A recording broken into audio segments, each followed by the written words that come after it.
ইউরোবিডি 81-এ সবাইকে স্বাগতম। এই মুহূর্তে যে যেখান থেকে ভিডিওটি দেখছেন সবাইকে আন্তরিক অভিনন্দন এবং শুভেচ্ছা।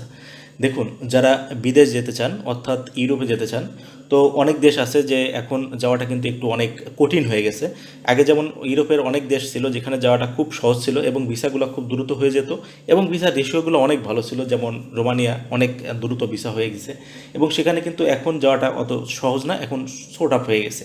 এরকম অনেক দেশ আছে যেখানে ইউরোপের যে আগে যেখানে খুব জমা দিলেই ভিসা পাওয়া যেত এবং ওয়ার্ক পারমিটগুলো পাওয়া যেত, এখন কিন্তু ওরকম পাওয়া যায় না। এখন ওয়ার্ক পারমিট পাওয়া গেলেও অনেক দেশের ভিসা হয় না, কারণ তারা অনেক বিষয়গুলোই তারা খুঁটিনাটি বিষয়গুলো অনেক কিছু তারা গবেষণা করে দেখে যে আসলেও ভিসা পাওয়ার যোগ্য কিনা বা সে লোককে আসলেও যাবে কিনা বা থাকবে কিনা, এরকমের অনেক বিষয় চলে আসে। তো এর কারণটা হচ্ছে আমরা নিজেরাই, কারণ আমরা নিজেরাই নিজেদের পায়ে কোড়াল মেরেছি, কারণ আমরা অনেক দেশে গেছি ওয়ার্ক পারমিটে কিন্তু সে দেশে আমরা থাকি নাই।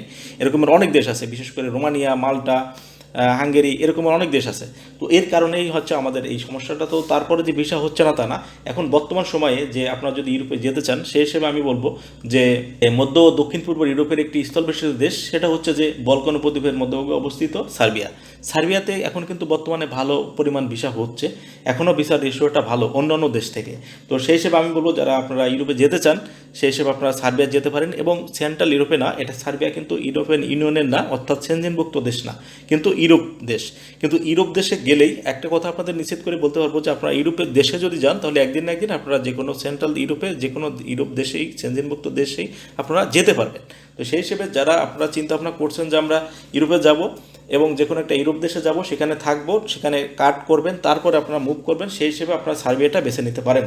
তো ভিউয়ার্স, আপনাদের অনেক প্রশ্ন থাকে কমন যে কিছু ব্যাপার, সেটা হলো যে যে সার্বিয়া গেলে আপনাদের টিআর কতদিন পরে আপনারা টিআরটা পেতে পারেন, বা টিআর পাওয়ার পরে কি দেশে যাওয়া যাবে কিনা। এটা শুধু সার্বিয়া না, আপনারা অন্যান্য যত বলকান দেশ আছে, যে সার্বিয়া, কসোভো এবং মন্টিনিগ্রো, বসনিয়া, এই সমস্ত দেশে একই পরিমাণ সিস্টেমটা প্রায়।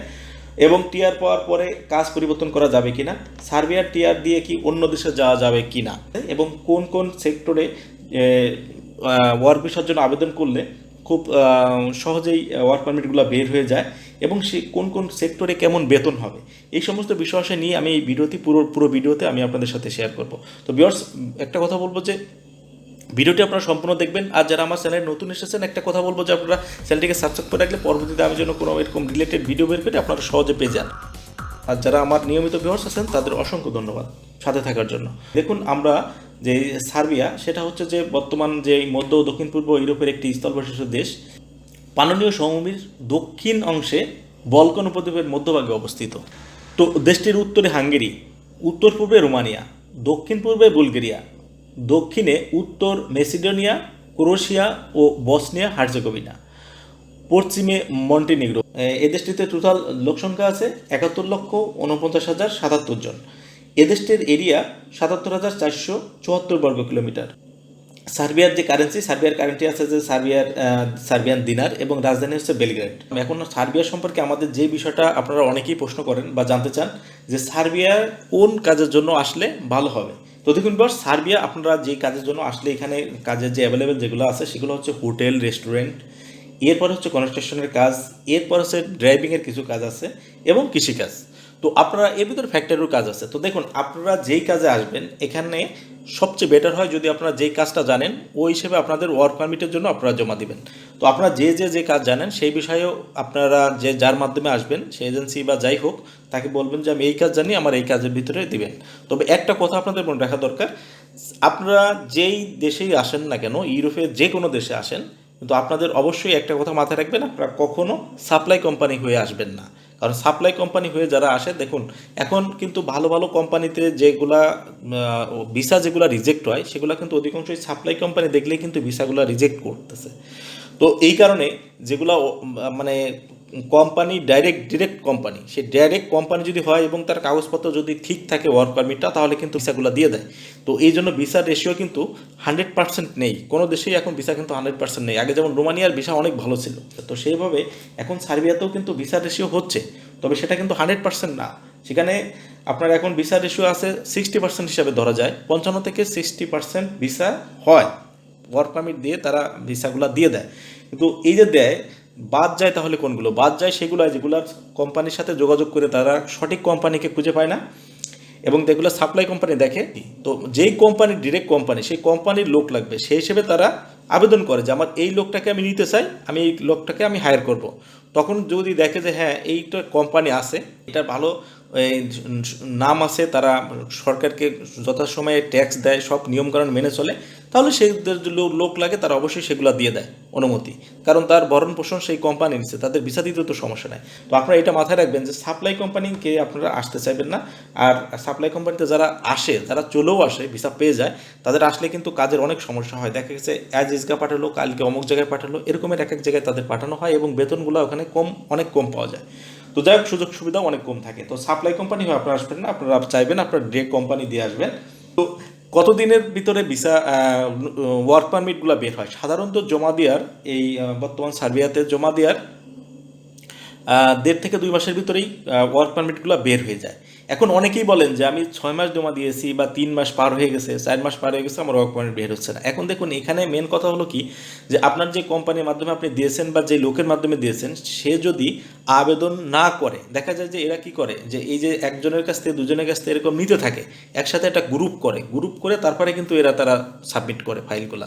তো দেখা গেছে আপনারটা নিয়ে রাখছে 1 মাস আগে, আরেকজনেরটা নিচে আরও 1 মাস পরে, এরকমের একসাথে করে রাখছে। কিন্তু আপনি যখন ফাইলটা জমা দিলেন তখন থেকে কিন্তু আপনি দিন গোনা শুরু করছেন, কিন্তু আসলে তখন তো সে ফাইলটা জমা দেয়নি। তো এইভাবে তাদের হাতে থাকে, যখন আপনার ফাইলটা জমা দেয় সাধারণত 2 মাস বা 2.5 মাসের ভিতরে এইগুলা বের হয়ে যায়। কেটে আছে যে 1 মাসের পরেও এগুলা ওয়ার্ক পারমিটগুলো বের হয়ে যায়, তবে সর্বোচ্চ 2 থেকে 2.5 মাসের ভিতরেই এরকমের হয়ে যায়, ওয়ার্ক পারমিটগুলো বের হয়ে যায়। এখন ওয়ার্ক পারমিটগুলো কোন ক্ষেত্রে বেশি বের হয়? বেশি বের হয় যে বিশেষ করে কনস্ট্রাকশন ক্ষেত্রেই এইগুলো ওয়ার্ক পারমিটগুলো দ্রুত হয়, বিশেষ করে এই কাজগুলো ওখানে বেশি দরকার। এরপরে আছে কৃষি ভিসাও কিন্তু এগুলো দ্রুত বের হয়ে যায়। প্রয়োজন কিনা এগুলো একটু তারা দেখে শুনে তারপরে এগুলোর ওয়ার্ক পারমিটগুলো তারা দিয়ে থাকে।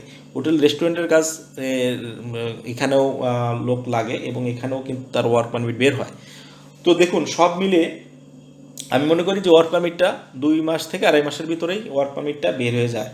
তো নর্মালি যাদের বের হয় না তাকে দেখা যায় যে তারা পরে জমা দিয়েছে। এখন মেন কথা হলো যে আপনারা জানতে চান যে এখানে আসলে যে আসার পরে কতদিনের পর টিআর পাওয়া যায়, অর্থাৎ টেম্পোরাল রেসিডেন্ট কার্ড যেটা বলে, সেটা কতদিনের ভিতরে পাওয়া যায়। টেম্পোরাল রেসিডেন্ট কার্ড সাধারণত সার্বিয়াতে এখানে আপনাদের আসার পরে যেই কোম্পানিতে আপনারা আসবেন, ওই কোম্পানিতে আসার সাথেই কিন্তু ব্যাপারটা না যে আপনি আসলেন তার পরের দিনে টিআর দিয়ে দিবে, তা না। আপনারা যে কোম্পানিতে আসবেন সেই কোম্পানিতে নিয়োগ হবে, নিয়োগ হওয়ার পরে তারা তাদের কোম্পানির আপনারা যেই নিয়োগ হওয়ার পরে আপনাকে কাজ দেখবে, দেখার পরে আপনাকে তাদের দায়িত্ব নিয়ে তারা কিন্তু তাদের এই কোম্পানির যে আপনার কন্ট্যাক্ট দিবে, কন্ট্যাক্ট কাগজ দিয়েই আপনাদের এই যে টিআরসি, এই টিআর নেওয়ার জন্য আপনাকে ফিঙ্গারিং নিয়ে যাবে। ফিঙ্গারিং দেওয়ার হয়তো 1 থেকে 2 মাসের ভিতরে আপনার কার্ডগুলো পেয়ে যাবেন। তো সুতরাং ধরা যায় যে আপনারা সব মিলে 3 থেকে 5 মাসের ভিতরে আপনারা যারা যাবেন তারা টিআর পেয়ে যাবেন, যদি আপনাদের কোম্পানিগুলো ঠিক থাকে। তো এর ভিতরে অনেকেই বলেন যে যারা টিআর পাওয়ার পরে আপনারা কি অন্য কোম্পানি চেঞ্জ করতে পারবেন কিনা, অর্থাৎ আপনারা যে কোম্পানিতে গেছেন সেই কোম্পানি চেঞ্জ করতে পারবেন কিনা। এখন এখানে কথা হলো যে আপনারা টিআর পাওয়া পর্যন্ত আপনাদের যেই কোম্পানিতে যান ওই কোম্পানিতে আপনাদের অবশ্যই কাজ করতে হবে। কাজ করার পরে আপনি দেখলেন যে আপনার ভালো লাগে না, এই কোম্পানি আপনার সাথে যেভাবে স্যালারি দেওয়ার কথা দেয়নি বা আপনি অন্য ভালো একটা অপরচুনিটি পেয়ে গেছেন, তখন আপনি টিআর পাওয়ার পরে অন্য কোম্পানি আপনি চেঞ্জ করতে পারবেন সেখানে। তো এখানে করা যাবে। টিআর পাওয়ার পরে কতদিন পর আপনারা দেশে যেতে পারবেন, অর্থাৎ আপনারা দেশেও তো যাওয়ার প্রয়োজন, তো আপনারা কতদিনের ভিতরে দেশে যেতে পারবেন। দেখুন, টিআর পাওয়ার পরেই আপনি চাইলে আপনি কোম্পানির সাথে কথা বলে আপনি টিআর পাওয়ার পরে আপনি দেশে যেতে পারবেন, এটা কোনো সমস্যা নাই, দেশে যেতে পারবেন। এবং ওই টিআর দিয়ে মেয়াদ থাকা পর্যন্ত হয়তো 1 মাসের, কের 1 বছরের টিআর দিবে, কের 2 বছরেরও দিতে পারে, আবার কের 6 মাসেরও দিতে পারে। তো দেখুন, 1 বছরের নিচে হয়তো টিআর দিবে না। আপনারা যদি 1 বছরের টিআর পান, তাহলে আপনাদের ওই কার্ডের মেয়াদ থাকতে আপনি যদি দেশে যান, তাহলে আবার ওই কার্ডের মেয়াদ থাকা অনুযায়ী কিন্তু আপনাকে ব্যাক করে আসতে হবে। যে কোনো দেশে আপনারা আসেন না কেন, আপনাদের যে দেশে আসেন সে দেশে আগে থাকবেন। সে দেশ যদি আপনাদের সেনজিনভুক্ত না হয় তাহলে আপনারা অন্য দেশে যেতে পারবেন না। বিশেষ করে সার্বিয়া, এটা সেনজিনভুক্ত না। আপনারা এই টিআর দিয়ে কিন্তু অন্য দেশে আপনারা যেতে পারবেন না। অনেকেই বলে যে হ্যাঁ ইজিলি যেতে পারবেন, না, যেতে পারবেন কোন ক্ষেত্রে? আপনি টিআর পাওয়ার পরে আপনার স্যালারি যদি ভালো হয়, আপনার ব্যাংক ব্যালেন্স দেখাইয়ে ওই দেশে থেকে আবার যে দেশে যেতে চান সেই দেশের আবেদন করতে হবে ভিসার জন্য, সেই ভিসা নিয়ে যেতে হবে। কিন্তু টিআর পাওয়ার পরেই ওই টিআর দিয়ে অন্য দেশে যেতে পারবেন না যতক্ষণ না আপনি সেনজিনভুক্ত দেশে ঢুকবেন। সেনজিনভুক্ত দেশ হলে ওই টিআর পাওয়ার পরে আপনি যে কোনো সেনজিনভুক্ত দেশে ঘুরতে পারবেন কোনো ভিসা ছাড়া। তো এখন মেন কথা হলো যে সার্বিয়া যেহেতু সেনজেনমুক্ত দেশ না, আপনাদের সার্বিয়া বা কসোভো বা মন্টিনিগ্রো এগুলো টিআর পাওয়ার পরে আপনারা সেনজেনমুক্ত অন্য ইউরোপিয়ান দেশে আপনারা ভিসা ছাড়া যেতে পারবেন না। তো ততক্ষণ পর্যন্ত আপনাদের ওয়েট করতে হবে, যতক্ষণ পর্যন্ত আপনারা ভালো একটা এস্টাবলিশড হয়ে যান, আপনারা ভালো ভাষা জানেন, তারপরে আপনারা কাজ চেঞ্জ করবেন, আপনারা যে যে কাজে দক্ষ আছেন সেই সমস্ত কাজ করবেন, আপনাদের ইনকাম যখন থাকে, ব্যাংক ব্যালেন্স থাকে, আপনারা দেখাই অন্য যে কোনো দেশে আপনারা যেতে পারবেন ট্যুরিস্ট বিষয় হিসেবে। এই কারণে আমি বলছি যে ভিউয়ার্স দেখুন, আপনারা যে দেশে যাবেন আপনারা ওই দেশে থাকার চেষ্টা করবেন, অন্য দেশে মুভ করবেন না যাওয়ার পরে, তাহলে আপনাদের একটা বিপদ হয়ে যাবে। এবং শুধু আপনাদের বিপদ না, এই বিপদের কারণে পুরো বাংলায় দেশের বিপদ, কারণ অন্য কেউ আর পরবর্তীতে যেতে পারবে না, তাদের জন্য আরোপটা করা হয়ে যাবে, যাওয়ার সত্যগুলো অনেক করা হয়ে যাবে। তাই আপনারা যে যে দেশে যাবেন আপনারা সেই দেশে থাকবেন, সেই দেশে থাকার পরে আপনারা মেন বিষয়টা হলো ভাষা শিখবেন। দেখবেন ভাষা শেখার পরে আপনারা যেই কাজ করছেন এখানে সেই কাজ থেকে আপনারা ভালো একটা উপার্জন করতে পারবেন, আপনারা অন্যদের সাথে কথা বলে এক্সট্রা অন্য কাজ করতে পারবেন, তো ওভার টাইম করতে পারবেন। সেই হিসেবে আপনাদের যার যার সুবিধাটা আপনারাই করে নিতে পারবেন। তো আপনার যে বিষয়টা জানার দরকার যে একটু এখানে বেতনটা কেমন হবে, দেখুন হোটেল রেস্টুরেন্টে বেতন হতে পারে 70 থেকে 80,000-এর মতো হতে পারে। ওভার টাইম দিয়ে 1 লাখ টাকাও এখানে ইনকাম করে, এবং এটা নর্মালি এখানে কিন্তু করছে, যারা কাজ করছে তারা করতে পারছে এখানে। আর কনস্ট্রাকশনের কাজে 50 থেকে 60,000 টাকা পাবেন, এখানেও ওভার টাইম দিয়ে হয়তো আরও 10 থেকে 20,000 টাকা বেশি পাবেন। কৃষি থেকে 50 থেকে 60,000, এবং ফ্যাক্টরিতে যদি ভালো কাজ পান সেখানে আপনারা 1 লাখ টাকার মতো বেতন এখানে পাবেন। তো সার্বিয়াতে আসলে আপনাদের খরচ হতে পারে, আপনাদের ম্যাক্সিমাম চলতেছে 6 থেকে 7 লাখ বা 8 লাখ, 6 থেকে 8 লাখের ভিতরে এরকমের লেনদেন হচ্ছে, যে যেরকমের নিয়ে পারতেছে। তো আপনার কথা হলো যে 6 থেকে 8 লাখ টাকা খরচ করে যদি আপনারা সার্বিয়া আসতে চান তাহলে আপনারা আসতে পারেন, যদি আপনাদের মাইন্ডে এটা সেট আপ থাকবে যে আপনাদের বেতন এটা হলে চলবে।